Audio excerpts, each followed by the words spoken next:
விதி எண் என்றால் அந்த தேதி மாதம் வருடத்து மூணுத்தையும் கூட்டு கடைசி நம்பர் வருது தான் விதி எண். அது டெஸ்டினி நம்பர்னு சொல்லலாம். அந்த இடத்தில் எந்த விதமான எண்கள் இருந்தால் எந்த விதமான இதை கொடுக்கும் அப்படின்றது தான். விதி எண்ணில் கூட்டும் பொழுது கடைசி விதி எண், அதில் 6ஆம் எண் இருக்கிறது அல்லது 7ஆம் எண் இருக்கிறது. 45 வயது கடந்தால்தான் அவர்களுக்கு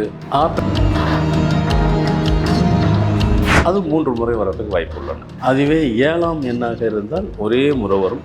அதுவும் இதே கான்செப்ட் தான். 45 வயது கடந்த ஒரு நாள், சில பேருக்கு 45, சில பேருக்கு 47.5, சில பேருக்கு 52, சில பேர் 57, சில பேருக்கு 60, 62. அது ஒரே முறை வரும். அதுக்கு மேசிவ் அட்டாக் அதுக்கு பேர். ஏற்கனவே இது மாதிரி நடந்தவங்களுடைய எடுத்து பார்த்தீங்கன்னா 100% அப்படி இருக்கும். அவங்க பேரில் கூட இருக்கலாம். பேரில் 6ஆம் எண் இருக்கலாம், இல்லை 7ஆம் எண்ணு கூட இருக்கலாம். இதை தாண்டி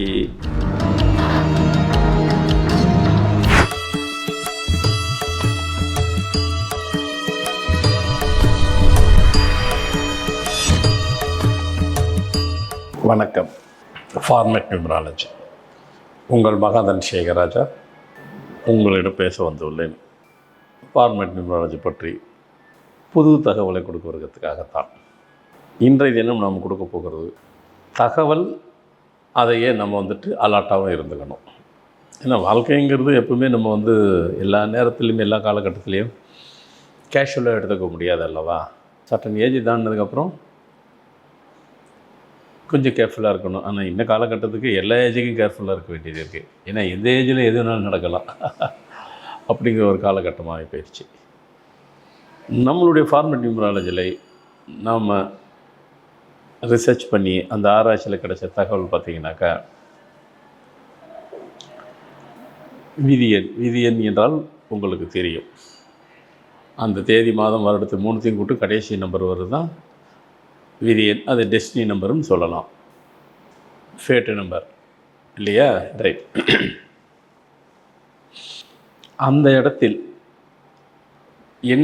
எந்த விதமான எண்கள் இருந்தால் எந்த விதமான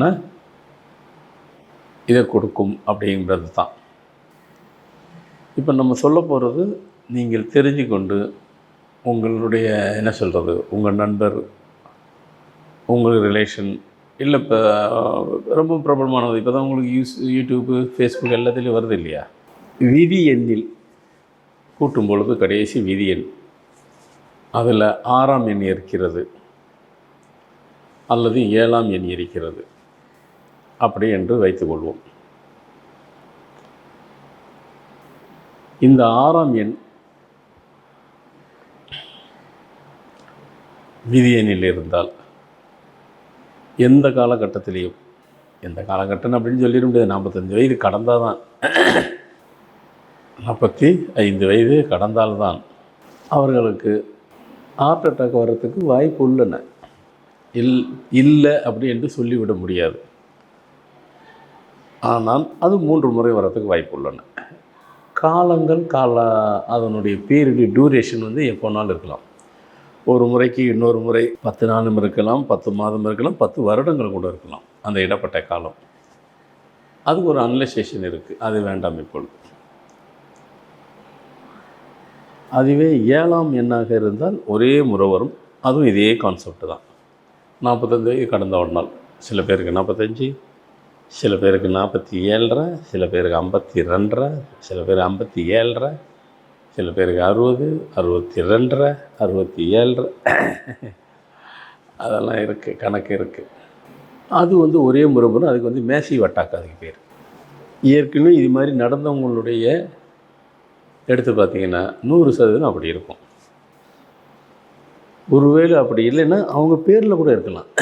பேரில் 6ஆம் எண் இருக்கலாம், இல்லை 7ஆம் எண்ணு கூட இருக்கலாம்.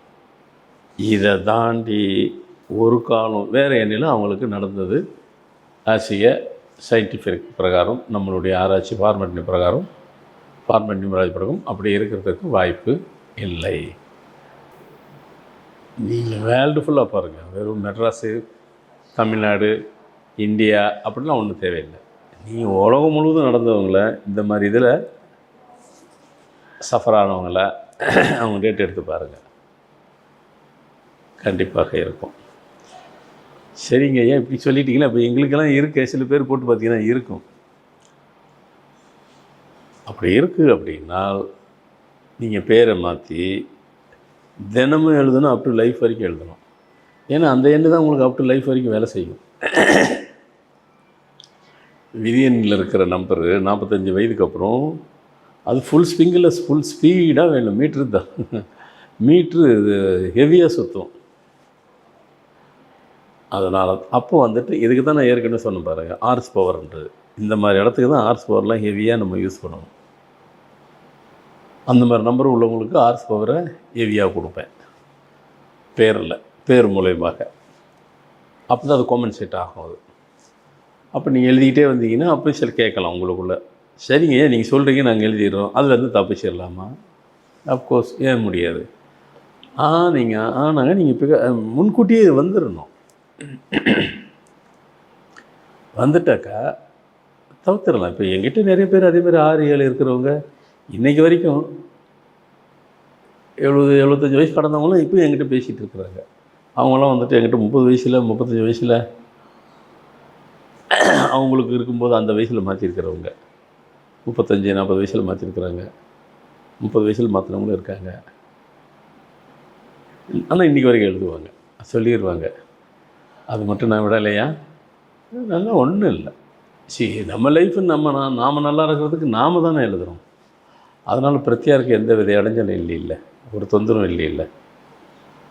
ஸோ நீங்கள் அனலைஸ் பண்ணி பாருங்கள், எடுத்து பாருங்கள். நான் சொல்கிறதுக்காகலாம் வேண்டாம், ஏற்கனவே நடந்தவங்கள எடுத்து நீங்கள் பார்க்கலாம். உங்கள் ஃப்ரெண்ட்ஸு, உங்கள் ரிலேஷனு, இல்லை பிரபலமானவங்க, ஏற்கனவே இதுக்கெல்லாம் பிரபலமானவங்களே பாருங்கள். எதுக்கு மற்றவங்களே எதுக்கு? மற்றவங்கள தேட முடியாது இல்லையா? எடுத்து இதனால் அப்படிங்கிறபோது இந்த ரிசர்ச்சில் எடுத்து பார்த்தீங்கன்னா 100% இருக்கும். அதை பைபாஸ் பண்ணுறதுக்கு உங்களுக்கு வழியே சொல்லிட்டேன். ஸோ அப்போ நம்ம ஃபார்மேட் நியூமராலஜி, அதுக்கு தான் சொல்ல நம்ம ஃபார்மேட் நியூமராலஜி என்பது விஞ்ஞானம் மெய்ஞானம் ரெண்டும் கலந்துருக்கு. ஸோ இன்றைக்கி கொடுக்கப்பட்ட தகவல் கண்டிப்பாக அனைவருக்கும் பயனுள்ளதாக இருக்கும்னு நினைக்கிறேன். மீண்டும் புது தகவலோடு புது நிகழ்ச்சியை உங்களை சந்திக்க வருகிறேன். நன்றி, வணக்கம்.